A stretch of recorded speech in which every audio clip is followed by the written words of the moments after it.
Hello दोस्तों। कैसे हैं आप लोग? आशा करता हूं कि आप लोग सभी सही होंगे और आपकी तैयारी भी सही डायरेक्शन में चल रही होंगी। मैं Sumit sir study for PCS YouTube channel पे आपका एक बार फिर से स्वागत करता हूं। जैसा कि आप जानते हैं कि यहाँ पे कंप्यूटर क्लासेस चल रही है, वो भी फ्री और आपके जेएसएससी सिलेबस के अकॉर्डिंग। तो आज का दोस्तों जो टॉपिक है वो कंप्यूटर नेटवर्क और इससे रिलेटेड हम कुछ क्वेश्चन करेंगे। और क्वेश्चन में जितना भी टर्म आपको नया लगेगा, जो नहीं बताया गया है, वो सारे टर्म को हम डिस्कस करेंगे और जानेंगे कि कौन सा क्वेश्चन इंपॉर्टेंट है, कौन सा क्वेश्चन आ सकता है एग्जाम में। और बहुत सारे टर्म को जानेंगे कि कौन सा टर्म से क्वेश्चन आ सकता है और कितना इम्पोर्टेंट है, कितना क्वेश्चन कवर करेगा। तो चलिए दोस्तों, बिना टाइम को वेस्ट किए स्टार्ट करते हैं और देखते हैं। एक छोटा सा इंफॉर्मेशन है दोस्तों आपके लिए, जो कि इम्पोर्टेंट है। आपका जो लैंग्वेज पेपर है, पेपर 2 है, अगर उसमें से आपका खोटा या नागपुरी है, अगर लैंग्वेज पेपर टू अगर आपका खोटा या नागपुरी में कुछ है, तो आप देख रहे होंगे कि एक बुक है, दोनों दोनों लैंग्वेज पेपर का एक प्रैक्टिस सेट आ रहा है, जो कि रक्षाबंधन के बाद मार्केट में अवेलेबल हो जाएगा। जिसमें आपको लगभग 20 मॉडल प्रैक्टिस सेट हैं और 2000 क्वेश्चन है। अगर आप इसको कर लेते हैं तो आपका जो है ये खोटा और नागपुरी लैंग्वेज पेपर से क्वेश्चन छूटने वाला दोस्तों नहीं है। ये जो है रक्षाबंधन के बाद मार्केट में अवेलेबल हो जाएगा, वीनस पब्लिकेशन का है।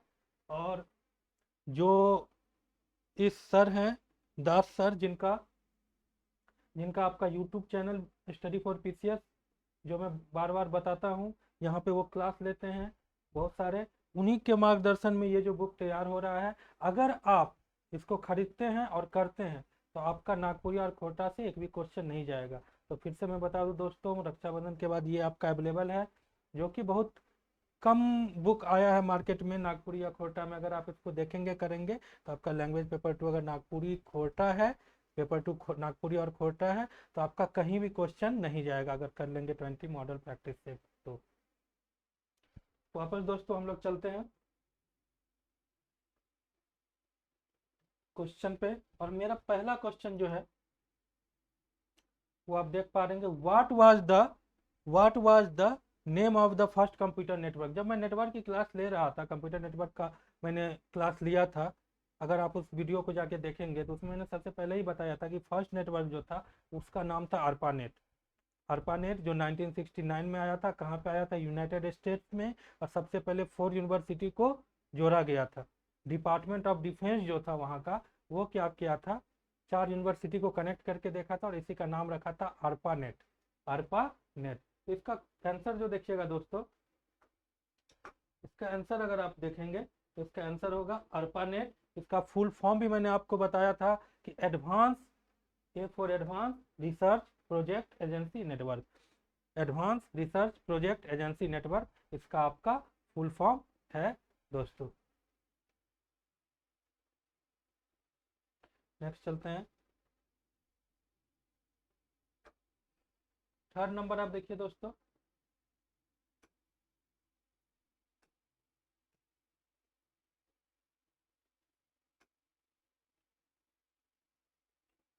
ये क्वेश्चन तो मैंने बता ही दिया आपको। ARPANET stand for advance research project agency network. Important है दोस्तों, याद रखिएगा। फर्स्ट नेटवर्क नेम और ARPANET का फुल फॉर्म पूछ देता है, तो आपको ये याद रखना है और आप जरूर याद रखिएगा। ARPANET का जो फुल फॉर्म देखिएगा, advance research project agency network. बिना कुछ सोचे समझे आप बिना कुछ सोचे समझे आप इस पर टिक मार दीजिएगा, यही आपका आंसर होगा। नेक्स्ट चलते हैं।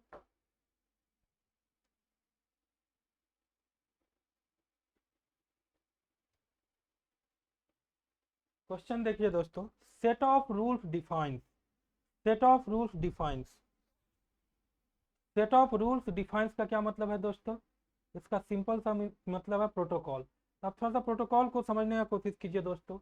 अगर कोई भी ऑर्गेनाइजेशन है, कोई भी कोचिंग सेंटर है, कोई भी यूट्यूब चैनल है, कोई भी स्कूल है, कोई भी कॉलेज है, कोई भी ऑर्गेनाइजेशन है, तो उसमें क्या होता है कि एक सेट ऑफ रूल्स डिफाइन होता है, जिसके अकॉर्डिंग वो क्या होता है कि चलता है ऑर्गेनाइजेशन। सारे का सेट ऑफ रूल्स बना हुआ है कि कब इम्प्लॉय को आना है, कब इम्प्लॉय को जाना है, कब लंच करना है, कब ऑफिस आवर है, कब कौन सा काम का डेडलाइन है, कब कौन सा काम समय पे देना है, कब नहीं देना है। कौन किसके पास रिपोर्ट करेगा, सबका डेस्टिनेशन क्या होगा, सबका काम क्या होगा, किस तरह से कौन काम परफॉर्म करेगा। तो सारे का क्या हुआ है कि रूल बना हुआ है, एक रेगुलेशन बना हुआ है, उसी के अकॉर्डिंग क्या होता है कि कोई भी ऑर्गेनाइजेशन रन करता है। नेटवर्क पे भी एक पार्टिकुलर रूल को फॉलो करते हुए डेटा ट्रांसफर होता है, पार्टिकुलर रूल को फॉलो करते हुए नेटवर्क जो है अपने आप को रेगुलेट करता है, नेटवर्क पे जो है सारा काम जो है परफॉर्म होता है। वही रूल को हम बोलते हैं प्रोटोकॉल, वही रूल को बोलते हैं सेट ऑफ रूल जो होता है, जिसके कारण नेटवर्क जो है रन करता है, नेटवर्क पे काम परफॉर्म होता है, नेटवर्क पे डेटा जो है ट्रांसफर होता है, उसको हम लोग बोलेंगे दोस्तों प्रोटोकॉल। तो हमेशा याद रखिएगा set of rules that is protocol. Next चलते हैं।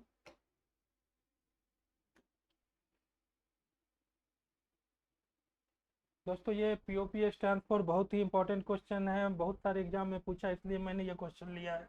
बहुत सारे एग्जाम में देख रहा था कि पीओपी पूछा हुआ है। पीओपी एक प्रोटोकॉल है दोस्तों, पीओपी एक प्रोटोकॉल है, इसको आप बोल सकते हैं मेलिंग प्रोटोकॉल। मेल जब आप करते हैं दोस्तों तो एक एसएमटीपी होता है, simple mail transfer protocol, SMTP simple mail transfer protocol, याद रखिएगा दोस्तों एसएमटीपी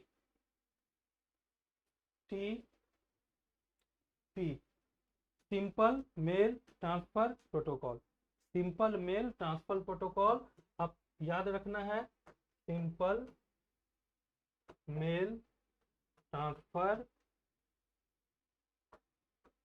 प्रोटोकॉल। इससे क्या होता है कि मेल को भेजने में मदद, मेल को अगर आप भेज रहे हैं तो ये प्रोटोकॉल के हेल्प से मेल जो है सेंड होता है। और ये जो पीओपी है जिसका फुल फॉर्म है पोस्ट ऑफिस प्रोटोकॉल, इसका फुल फॉर्म है आपको पोस्ट ऑफिस प्रोटोकॉल, इसके हेल्प से क्या होता है कि मेल आपका रिसीव होता है, इसके हेल्प से क्या होता है मेल आपका रिसीव होता है। और ये बहुत ही पॉपुलर क्वेश्चन है, बहुत सारे इसमें मैंने देखा है, इसलिए मैंने ये क्वेश्चन लिया है, आप इसको याद रखेंगे दोस्तों।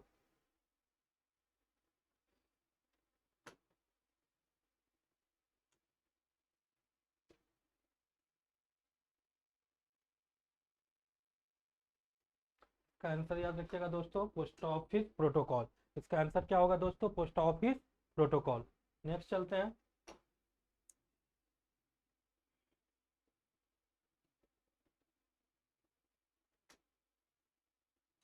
इंपॉर्टेंट है दोस्तों, याद रखना है आपको, OSI stand for, OSI model network में होता है दोस्तों, मैं बताऊंगा। सबसे पहले आप फुल फॉर्म जान लीजिए, OSI स्टैंड फॉर, आपको ज़्यादा अंदर इसमें नहीं जाना है लेकिन थोड़ा बहुत जानना है, ये इंपॉर्टेंट है। OSI stand for that is open system interconnection, open system interconnection इसका क्या है दोस्तों फुल फॉर्म है। अब देखिए दोस्तों, दो कंप्यूटर अगर आपस में कम्युनिकेट करता है, आपस में नेटवर्क में आता है, तो एक रूल को, एक मॉडल को, एक रेगुलेशन को फॉलो करता है, एक रेगुलेशन को फॉलो करता है। अगर दो कंप्यूटर आपस में कनेक्ट होगा, दो कंप्यूटर आपस में कनेक्ट होगा दोस्तों, मान लीजिए ये कंप्यूटर ए है और ये कंप्यूटर आपका बी है, ये कंप्यूटर ए है और ये कंप्यूटर बी है, अगर ये आपस में नेटवर्क में आएगा, अगर ये आपस में आपको नेटवर्क में आएगा, कम्युनिकेट करेगा, तो एक पार्टिकुलर मॉडल को फॉलो करते हुए, पार्टिकुलर मॉडल को फॉलो करते हुए ये एक दूसरे से कम्युनिकेट करता है। क्या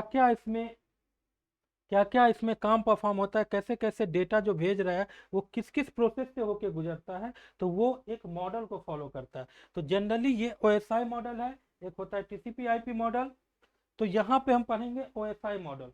तो OSI मॉडल को फॉलो करते हुए एक कंप्यूटर से डेटा जो है दूसरे कंप्यूटर में जाता है। ज़्यादा इसमें दिमाग आप लोग को दोस्तों नहीं लगाना है, ज़्यादा अंदर नहीं जाना है, बस आपको याद रखना है कि OSI मॉडल को फॉलो करते हुए एक कंप्यूटर से डेटा जो है दूसरे कंप्यूटर में जा रहा है। इसमें डिफरेंट लेयर होता है, डिफरेंट प्रोसेस होता है, हर एक प्रोसेस से डेटा जो है गुजरता है और फाइनली जो है डेटा डेस्टिनेशन पे पहुंचता है। इसमें जो प्रोसेस होता है, इसमें जो लेयर होता है OSI मॉडल में, वो 7 लेयर होता है। और एक होता है TCP/IP मॉडल जिसमें आपको 5 ही लेयर होता है। तो आपको बस याद रखना है कि OSI मॉडल में 7 लेयर और TCP/IP में आपका 5 लेयर। तो अभी हम OSI का बात करें, इसका फुल फॉर्म देखिए आप, ओपन सिस्टम इंटरकनेक्शन, इसका जो फुल फॉर्म है वो ओपन सिस्टम इंटरकनेक्शन। इसमें कितने लेयर होते हैं, तो 7 लेयर होते हैं। तो हम नेक्स्ट क्वेश्चन चलते हैं, उसमें देखते हैं थोड़ा। इसमें आप देख सकते हैं दोस्तों, आप आसानी से बता सकते हैं how many layers are in the OSI model. तो 7 लेयर आपको मैंने अभी बताया, इसमें लेयर कितना है, तो 7 लेयर आपको बताते हैं। इसका नाम भी जानना जरूरी है दोस्तों, मैं आपको नाम भी बता दे रहा हूँ इसमें क्या क्या नाम है, अगर आपको याद रहेगा दैट इज गुड। ये देखिए दोस्तों,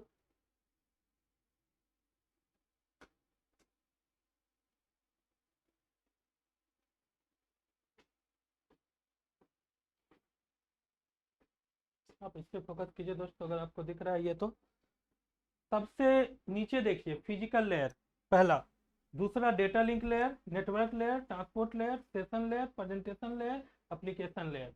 प्रेजेंटेशन लेयर, एप्लीकेशन लेयर, आपको ये याद रखना है 7 लेयर। तो सबसे पहले physical layer, data link layer, network layer, transport layer, session layer, presentation layer, application layer. इसमें आप देखिएगा,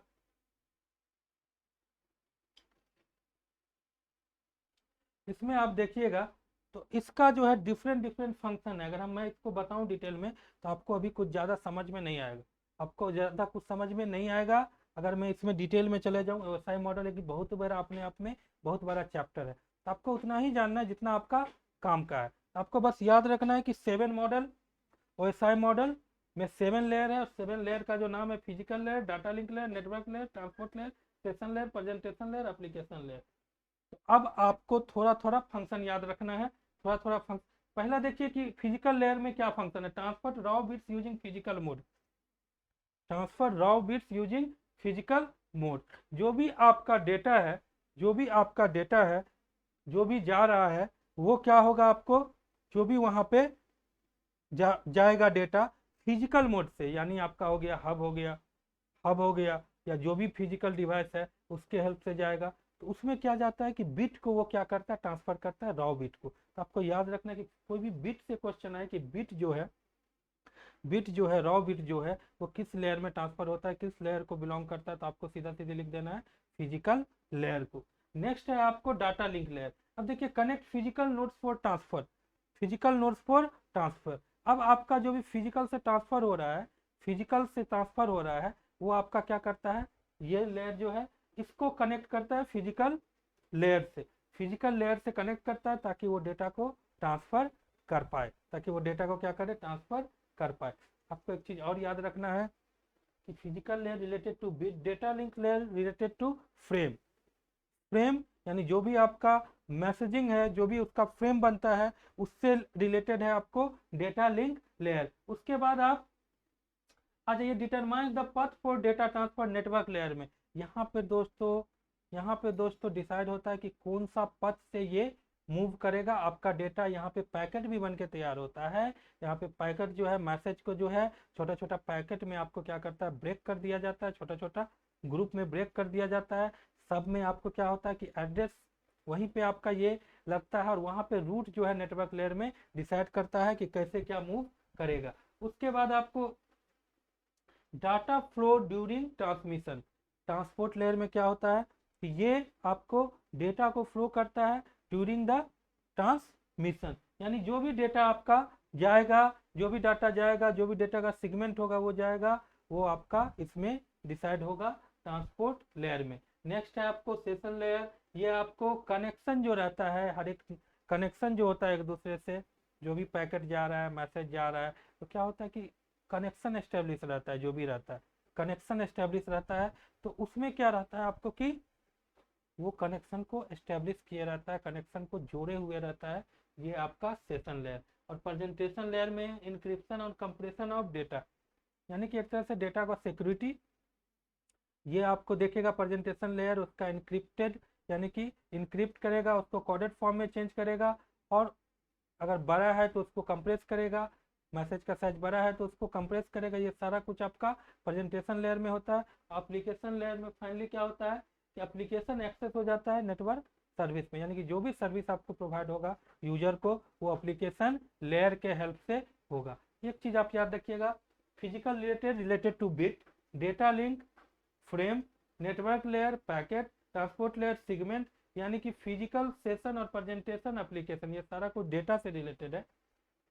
सेशन, प्रेजेंटेशन, एप्लीकेशन आपको डेटा से रिलेटेड है, फिजिकल बिट से रिलेटेड है, डेटा फ्रेम से रिलेटेड है, data link layer, network layer, packet से रिलेटेड है, और आपका ट्रांसपोर्ट लेयर सेगमेंट से। तो ये इस तरह से भी कभी कभी क्वेश्चन पूछ सकता है। वैसे इतना अंदर से क्वेश्चन नहीं आता है दोस्तों। लेयर या कभी पूछ देगा एप्लीकेशन लेयर का क्या काम है, प्रेजेंटेशन लेयर का क्या काम है, नेटवर्क लेयर का क्या काम है। तो आप बता सकते हैं, अगर पूछ देगा determine the path the data transfer OSI का कौन सा ऐसा लेयर है जो कि रूट डिसाइड करता है, तो आप बताएंगे नेटवर्क लेयर। कौन सा ऐसा आपका लेयर है जो रॉबिट को ट्रांसफर करेगा, तो वो आप बताएंगे फिजिकल लेयर। तो इस तरीके से क्वेश्चन आपको आ सकता है दोस्तों, तो ये बात आप ध्यान में रखेंगे। बाकी आपको ज़्यादा इसमें अंदर जाने का जरूरत नहीं है। नेक्स्ट क्वेश्चन चलते हैं दोस्तों। तो आपको पता चला होगा कि 7 लेयर है इसमें, इसमें कोई प्रॉब्लम नहीं होगा आपको। 8 में आते हैं।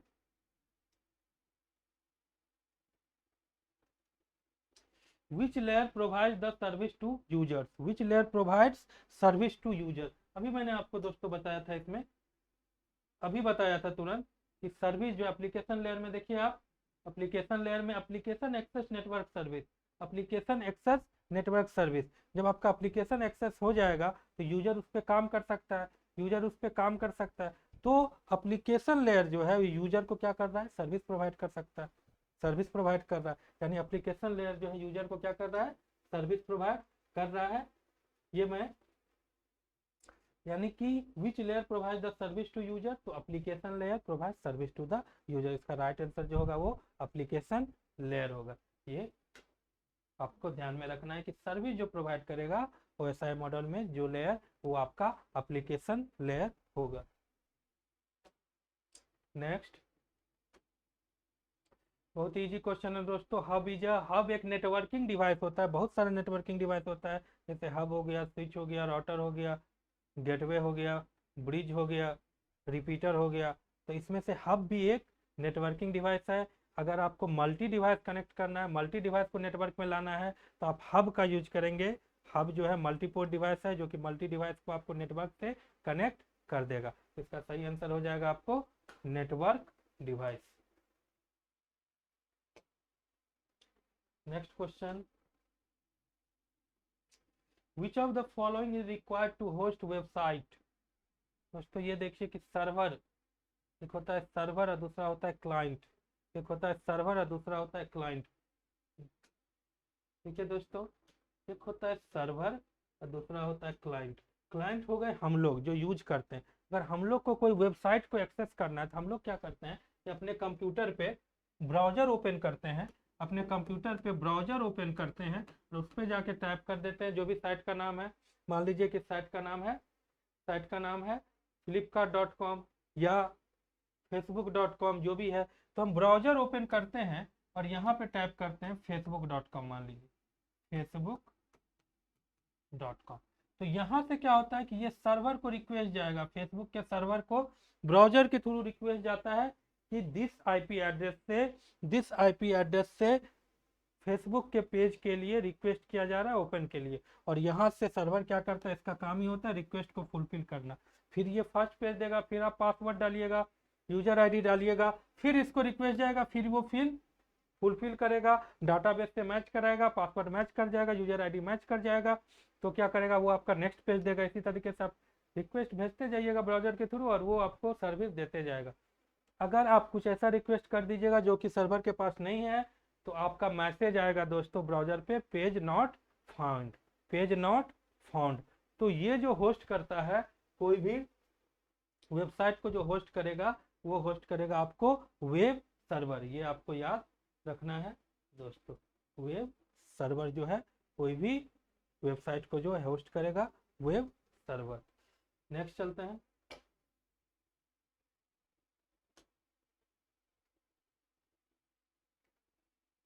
विच protocol is use for browsing data. दोस्तों इसमें बिना कोई शक के आप HTTP मार सकते हैं, क्योंकि आप जो भी वेबसाइट का अभी भी जाइएगा, कोई भी वेबसाइट का नाम देखिएगा तो शुरुआत में ही HTTP आपको दिख जाएगा, www डॉट या HTTP शुरुआत में, फिर आपको www डॉट। तो HTTP क्या है, HTTP क्या है, कोई भी डेटा को, कोई भी वेबसाइट को अगर आप ब्राउज कर रहे, ओपन करने जा रहे हैं, तो हर एक वेबसाइट में HTTP जो है डेटा को क्या कर रहा है, ट्रांसफर कर रहा है। हाइपर टेक्स्ट यानी लिंक डेटा को क्या करता है, ट्रांसफर करता है। HTTP hyper text transfer protocol. इसका सही आंसर जो होगा दोस्तों वो HTTP। नेक्स्ट चलते हैं। मैंने ऑलरेडी इसका फुल फॉर्म बता ही दिया है दोस्तों, फिर भी आप देख लीजिए। Hyper text transfer protocol, hyper text transfer protocol HTTP का फुल फॉर्म है। नेक्स्ट,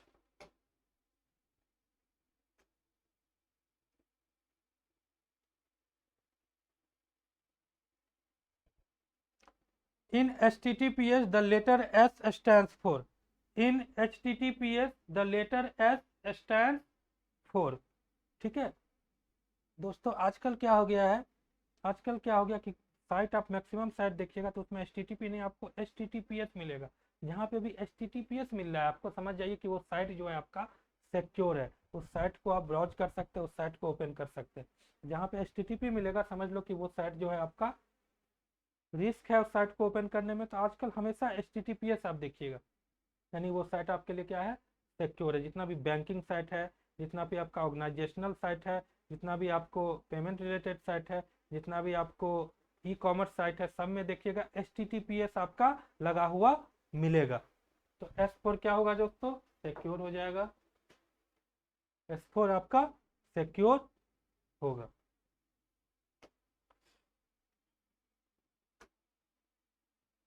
ये फुल फॉर्म दोस्तों याद रखिएगा, कम से कम 2 क्वेश्चन फुल फॉर्म से जरूर पूछ देगा, एक तो पक्का समझिए आप। दो, जितना भी फुल फॉर्म यहाँ पे आ रहा है सारा फुल फॉर्म आप जरूर याद रखिएगा, फुल फॉर्म पूछना ही पूछना है। आईपी का फुल फॉर्म है internet protocol, internet protocol, confuse मत कीजिएगा। इंटरनेट, इंटरनेट इंटरनेट में कंफ्यूज दोस्तों मत कीजिएगा, और हड़बड़ी में मत कीजिएगा। यहाँ पे देखिए इंट्रानेट, इंटरनेट और इंटरनेट एक ही जैसा रखेगा तो सेकेंड मत मार दीजिएगा, आप इंटरनेट प्रोटोकॉल मारिएगा, आप इंटरनेट प्रोटोकॉल मारिएगा, इंटरनेट प्रोटोकॉल मत मारिएगा।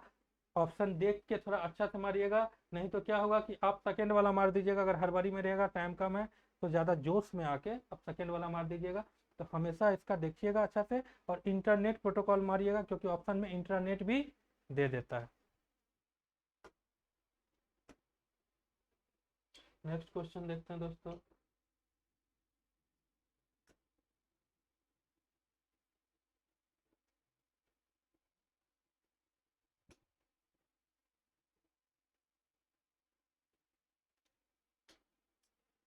Dash is a network of network, network of network को दोस्तों इंटरनेट बोलते हैं। Internet is a huge network, यानी उसको नेटवर्क का नेटवर्क, यानी नेटवर्क का बाबूजी बोला जाता है, नेटवर्क का पापा बोला जाता है इंटरनेट को। ठीक है दोस्तों, so internet is network of network, आपको याद रखना अगर इस तरह से क्वेश्चन आ जाए, internet dash is a network of network, तो आपको हमेशा इंटरनेट मारना है, इसमें भी इंटरनेट नहीं मारना है, वेब पेज कुकीज ये सब कुछ नहीं मारना है। तो internet is network of network, internet is dad of network, father of network.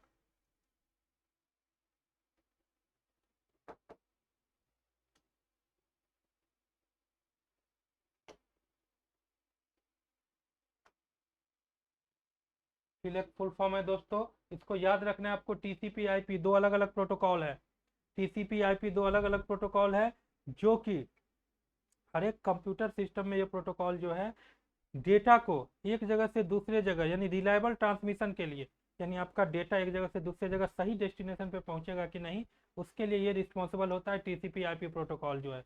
TCP IP protocol जो है उसके लिए आपका ये रिस्पॉन्सिबल होता है, डेटा को एक जगह से दूसरे जगह ये पहुंचेगा कि नहीं। ये दोस्तों OSI मॉडल के नेटवर्क लेयर में ही काम करता है। आपको बोले थे हम, नेटवर्क लेयर जो है रूट को डिसाइड करता है, तो यहाँ पे जो है TCP IP जो है प्रोटोकॉल काम करता है, और ये रिस्पॉन्सिबल होता है कि एक कंप्यूटर से दूसरे कंप्यूटर सही जगह डेटा, डेस्टिनेशन पे डेटा पहुंचेगा कि नहीं, उसके लिए ये काम करता है, उसके लिए ये रिस्पॉन्सिबल होता है। तो यहाँ पे IP का तो फुल फॉर्म आपको पता है दोस्तों, पहले देखे थे, इंटरनेट प्रोटोकॉल, और TCP का फुल फॉर्म होता है transmission control protocol, transmission control protocol. तो यहाँ पे आपको देख रहे हैं पहला वाला ही, दूसरा वाला transmission control protocol, internet protocol, तो इसका दोस्तों आंसर हो जाएगा सेकेंड, आंसर हो जाएगा आपका ये सेकेंड, ट्रांसमिशन कंट्रोल प्रोटोकॉल। जितना भी फुल फॉर्म बता रहे हैं दोस्तों जरूर याद रखिएगा, ये 15 क्वेश्चन बहुत इंपॉर्टेंट है, कम से कम 2 क्वेश्चन हमको लग रहा है पक्का आ जाएगा। ये 15 क्वेश्चन आप ऐसे ही देख लीजिएगा। इसमें से हमको लग रहा है 2 क्वेश्चन आपको नेटवर्क से रिलेटेड आना ही आना है।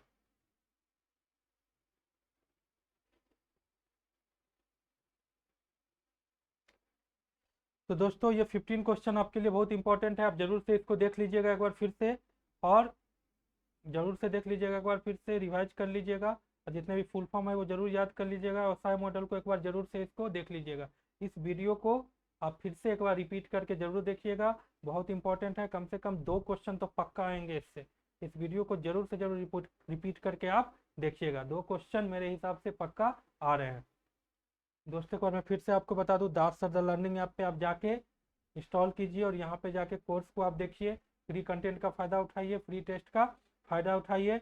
अभी आपको क्रैश कोर्स जो है जेएसएससी के लिए कम टाइम में अपनी तैयारी को कैसे बेहतर बनाएं, और कितना मार्क्स ज़्यादा से ज़्यादा मार्क्स जो है आप स्कोर कर पाए, उसके लिए भी कोर्स आ रहा है। और दोस्तों एक ही एग्ज़ाम है, इसमें जितना भी मेहनत करना है आप कर लीजिए, जितना भी आपको ट्राई करना है आप कर लीजिए, क्योंकि इसके बाद आपको मौका मिलेगा ही नहीं। एक ही एग्जाम है, इसी में सारा कुछ आपको कर जाना है। और यहाँ पे नए नए कोर्स आ रहे हैं कि आप शॉर्ट टाइम में अपने तैयारी को कैसे बेहतर बनाएं कि आप ज़्यादा से ज़्यादा स्कोर कर पाए। दोस्तों तो आप ज़रूर से इस यहाँ पे ऐप को इंस्टॉल करें और जाके देखें कोर्स को, फ्री कंटेंट का फ़ायदा उठाए, फ्री टेस्ट का फ़ायदा उठाए, फ्री मटेरियल का फ़ायदा ज़रूर से उठाए। एक बार मैं फिर से बता दूं दोस्तों, नागपुरी और खोटा का बुक आ रहा है, नागपुरी खोटा का बुक आ रहा है, प्रैक्टिस सेट आ रहा है, ये रक्षाबंधन के बाद अवेलेबल हो जाएगा। तो जो भी कोई है नागपुरी और खोटा लिए हैं पेपर 2 में, लैंग्वेज पेपर जिनका नागपुरी और खोटा है, वो जरूर इस बुक को देखे, और खरीदे। और खोटा और नागपुरी का 20 प्रैक्टिस सेट है, जिसमें 2000 आपका क्वेश्चन है। अगर आप कर लेते हैं तो आपका कोई भी क्वेश्चन बाहर नहीं जाएगा दोस्तों। 80% स्कोर आपका पक्का है, 80% स्कोर आपका दोस्तों पक्का है। वीनस पब्लिकेशन का बुक है, दास सर के मार्गदर्शन में ये तैयार किया गया है, जो ऑलरेडी जेपीएससी बीपीएससी के स्टूडेंट को पढ़ा रहे हैं, गाइड कर रहे हैं।